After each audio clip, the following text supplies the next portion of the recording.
त्यांनी 15.5 वर्षाच्या मुलाला घरी नेलं आणि भरपूर मुलांनी मिळून म्हणजे इतकं अतिशय त्याला मारलं होतं किंवा मग ती 15 करंट वर्ष तुमच्या 15 मुलाला. वर्षाच्या मुलाला करंट सुद्धा दिलं होतं त्यांनी आणि आम्हाला तसा त्रास होत राहिला. शेवटी आमचं असं झालं, की आमचं शहरात राहणं सुद्धा त्यांनी बंद करून टाकलं होतं. मला त्या एक्झाम सुद्धा देऊ दिल्या नव्हत्या. कॉलेजच्या बाहेर म्हणजे 100 अशी मुलं गाड्यावर कितीतरी मुलं यायचे मला म्हणजे पकडून नेण्यासाठी. म्हणजे असं तुम्हाला वाटलं नाही की पोलिसांमध्ये जाऊन कंप्लेंट करावी वगैरे काय? तर लिटरली असं होतं, की आमच्या घराच्या बाहेर निघणंच बंद केलं होतं. घराच्या बाहेर जर निघालं, तर ते मुलं लिटरली म्हणजे वडिलाला सुद्धा शेतात जाताना ते बघत राहायचे.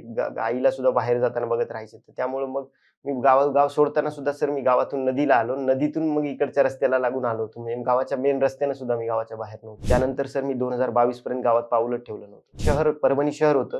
त्या शहरात सर 6-7 वर्ष पाऊल ठेवलं नव्हतं. त्यांच्या जे पण मुलगा तावडीत सापडायचा, तर ते त्यांना मारायचे किंवा छळ खूप करायचे. म्हणजे ज्या वर्षी एक्झाम द्यायला स्टार्ट केलं त्याच वर्षी मी प्रिलिम क्वालिफाय झालो. म्हणजे वडिलाला जे होतं हार्ट अटॅक आला होता. मी गावाकडे गेलेलो नाहीये. बरं.